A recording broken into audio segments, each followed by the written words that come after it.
اس ہیرے کے ساتھ بہت سی کہانیاں، مسٹریز اور بدشگونیاں جڑی ہوئی ہیں۔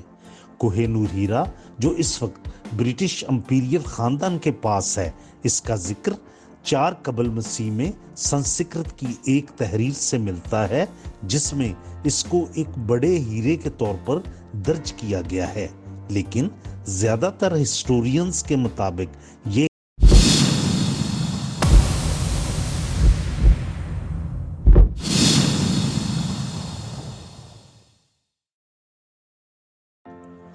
بسم اللہ الرحمن الرحیم۔ السلام علیکم۔ سونک پی کے ٹی وی کی طرف سے ایک نئی معلوماتی ایپیسوڈ کے ساتھ حاضر ہیں۔ آج ہم دنیا کے سب سے بڑے اور مشہور ہیرے کوہ نور کی ہسٹری بتائیں گے، جس کی کبھی قیمت نہیں لگ سکی، جسے آج تک نہ تو کوئی خرید سکا اور نہ اسے بیچا جا سکا۔ یہ جیتا گیا ہے، چھینا گیا ہے یا پھر تحفتاً دیا گیا ہے۔ گنٹر آندھرا پردیش سے نکلا ہوا یہ ہیرا کاکاٹیا، خلجیز، مغلز، پرشینز، افغانز اور سکھوں سے ہوتا ہوا برٹشرز کے پاس پہنچا۔ بادشاہوں نے اسے اپنی شان جانا اور اس کو حاصل کرنے کے لیے بےتاب رہے۔ اس ہیرے کے ساتھ بہت سی کہانیاں، مسٹریز اور بدشگونیاں جڑی ہوئی ہیں۔ کوہ نور ہیرا جو اس وقت برٹش امپیریل خاندان کے پاس ہے، اس کا ذکر 4 قبل مسیح میں سنسکرت کی ایک تحریر سے ملتا ہے جس میں اس کو ایک بڑے ہیرے کے طور پر درج کیا گیا ہے، لیکن زیادہ تر ہسٹورینز کے مطابق یہ ہیرا 1100 سے 1300 عیسوی کے دوران گولکنڈہ دکن کی کانوں سے نکالا گیا۔ اس وقت وہاں کاکاٹیا حکمران تھے۔ ابتدا میں اس کا وزن 793 کیرٹ تھا، جس کو شروع میں ورنگل میں کاکاٹیا ٹیمپل میں دیوتا کی آنکھ کے طور پر رکھا گیا تھا۔ 14ویں صدی کے آغاز میں جب علاؤالدین خلجی جنوبی ہندوستان پر حملہ آور ہوا تو اس کے جنرل ملک کافور نے ورنگل سے یہ کوہ نور ہیرا قبضہ کر لیا۔ اس طرح یہ ہیرا دہلی حکومت کے ہاتھ لگا اور بعد کے حکمرانوں میں منتقل ہوتا گیا۔ 1526 میں پانی پت کی پہلی لڑائی میں بابر نے ابراہیم لودھی کو شکست دے دی تو دہلی کی ساری دولت بابر کے ہاتھ لگی، جس میں کوہ نور بھی تھا۔ بابر نامہ میں اسے بابر کا ہیرا لکھا گیا ہے۔ کوہ نور کا پہلا ذکر ہمیں بابر کی آٹوگرافی میں ہی ملتا ہے۔ اس نے لکھا کہ اس کی قیمت اتنی ہے کہ پوری دنیا کی آبادی کو ایک دن کا کھانا کھلایا جا سکتا ہے۔ بابر کے بعد ہمایوں کے پاس اور ہوتے ہوتے یہ شاہجہاں کو ملا، جس نے اس کو اپنے تاج میں جڑوایا اور اس کی شان اور بڑھا دی۔ اس شاہی تاج کو بنانے میں 7 سال لگے اور اس پر جو قیمت خرچ ہوئی اس سے 4 تاج محل بن سکتے تھے۔ اورنگزیب نے وینس کے ایک جیم آرٹسٹ بورگیا کو حکم دیا کہ اس کو تراش کر ایک خوبصورت شیپ دے، لیکن اس نے اوور کٹ کر دیا اور اس کا وزن 793 کیرٹ سے 186 کیرٹ رہ گیا۔ اورنگزیب بہت ناراض ہوا۔ اس نے اس کام کی اجرت بھی نہ دی بلکہ بورگیا کا تمام سامان ضبط کر لیا۔ 1739 میں نادر شاہ نے دہلی پر قبضہ کر لیا۔ اس وقت دہلی پر مغل بادشاہ محمد شاہ رنگیلا کی حکومت تھی۔ نادر شاہ نے ہزاروں لوگ مار دیے اور دہلی کے خزانہ پر قبضہ کر لیا، لیکن اسے ہیرا نہیں ملا کیونکہ محمد شاہ نے وہ ہیرا اپنی پگڑی میں چھپایا ہوا تھا جس کا علم صرف چند افراد کو تھا۔ انہی میں سے ایک درباری نے نادر شاہ سے فیور لینے کے لیے اس ہیرے کا پتہ بتا دیا اور نادر شاہ کو اس کا علم ہو گیا۔ اس نے ہندوستان چھوڑنے سے ایک دن پہلے ایک بہت بڑی شاہی دعوت کا اہتمام کیا۔ اس میں اعلان کیا کہ میں دہلی کا تخت محمد شاہ رنگیلا کو واپس کر رہا ہوں۔ آج سے یہ میرا بھائی ہے اور ہم آپس میں پگڑیاں ایک دوسرے سے تبدیل کرتے ہیں۔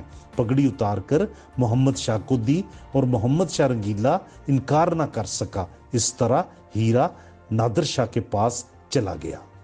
اپنے کمرے میں آ کر نادر شاہ نے جب ہیرے کو دیکھا تو وہ اس کی خوبصورتی سے اتنا متاثر ہوا کہ اسے کوہ نور کا نام دیا۔ پرشین میں کوہ کا مطلب ہے پہاڑ اور نور کا مطلب ہے روشنی، یعنی روشنی کا پہاڑ۔ اسی دوران نادر شاہ نے اس کی قیمت کا تعین کرتے ہوئے کہا کہ اگر 4 پتھر مختلف سمتوں میں پھینکے جائیں اور ایک ہوا میں اچھالا جائے تو جتنی جگہ بنے گی اگر اسے سونے سے بھر دیا جائے تو اتنی قیمت کا یہ کوہ نور ہے۔ 1746 میں ایران میں نادر شاہ کو قتل کر دیا گیا تو اس کے جنرل احمد شاہ درانی نے ہیرا حاصل کر لیا۔ بعد میں احمد شاہ نے افغانستان میں اپنی حکومت بنائی اور درانی ڈیناسٹی کے بادشاہ شاہ شجاع کو 1809 میں ہٹا دیا گیا اور کشمیر میں قید کر دیا گیا۔ کشمیر کے گورنر عطا محمد خان نے اس کو اس شرط پر رہا کرنے کی پیشکش کی کہ وہ کوہ نور اس کے حوالے کر دے، مگر شاہ نے یہ ہیرا دینے سے انکار کر دیا۔ مہاراجہ رنجیت سنگھ کے سپہ سالار محکم چند نے اسے کشمیر سے قید سے آزاد کروایا۔ وہ 1813 سے 1815 تک لاہور میں مقیم رہا۔ لاہور پہنچنے کے دوسرے دن ہی مہاراجہ رنجیت سنگھ کا ایلچی رام سنگھ حویلی آیا اور شاہ شجاع سے ہیرا طلب کیا۔ اس یقین دہانی پر کہ رنجیت سنگھ شاہ شجاع کو افغانستان کا تخت واپس لے دے گا، شاہ شجاع نے تھوڑی ہلو حجت کے بعد کوہ نور رنجیت سنگھ کے حوالے کر دیا، جس نے اس کو اپنے آملیٹ میں جڑوایا۔ وہ آملیٹ خاص تقریبات میں پہنا کرتا تھا۔ 1839 میں مہاراجہ رنجیت سنگھ کی وفات کے بعد یہ ہیرا راجہ دلیپ سنگھ کو ملا۔ 1849 میں ایسٹ انڈیا کمپنی نے سکھوں کو شکست دے کر پنجاب پر قبضہ کر لیا تو تمام دھن دولت قبضہ میں لے لی، جس میں کوہ نور ہیرا بھی تھا۔ کوہ نور کو برٹشرز نے خفیہ طور پر بذریعہ ایچ.ایم.ایس. میڈیا شپ بمبئی سے انگلینڈ بھیجا۔ اس کا علم شپ کے کرو ممبرز کو بھی نہیں تھا۔ جولائی 1850 میں ایک خاص تقریب میں کوہ نور کو کوئین وکٹوریہ کو سونپا گیا۔ ملکہ نے اس کی بہت تعریف کی اور اسے پراؤڈ ٹرافی قرار دیا۔ ملکہ وکٹوریہ کو اس کی شیپ پسند نہیں آئی تھی۔ ان کے خاوند پرنس ایلبرٹ نے اسے دوبارہ ری شیپ کروایا۔ انگلش اور ڈچ ڈائمنڈ ایکسپرٹس نے اس کو اوول شیپ میں تراشا اور اس کا وزن گھٹ کر 105.6 کیرٹ رہ گیا۔ Koh Noor British Imperial family میں آنے کے بعد بہت ساری ملکاؤں کا سر کا تاج بنا۔ 1902 میں کوئین الیگزینڈرا نے اسے اپنی تاج پوشی پر پہنا، پھر کوئین میری کی تاج پوشی پر ایک نئے تاج میں ری سیٹ کیا گیا تھا۔ کوئین الزبتھ نے بھی اپنی تاج پوشی پر اسے پہنا۔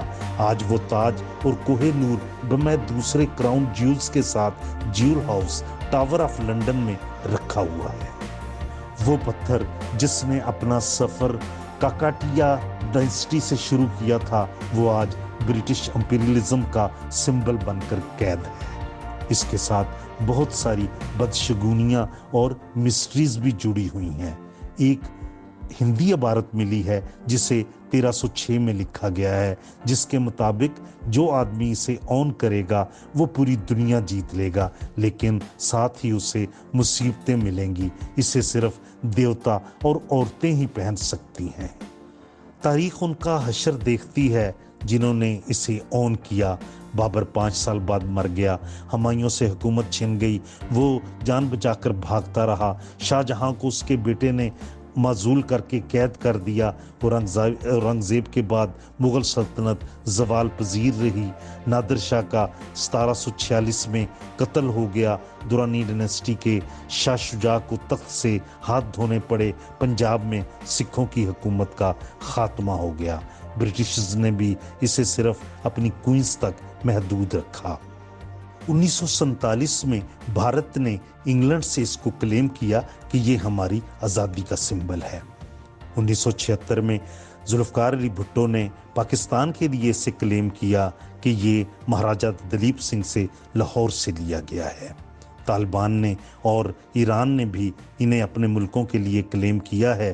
ایران نے اس لیے کہ نادر شاہ کا تعلق ایران سے تھا، اور طالبان نے اس لیے کہ درانی ڈائنسٹی کا تعلق افغانستان سے تھا۔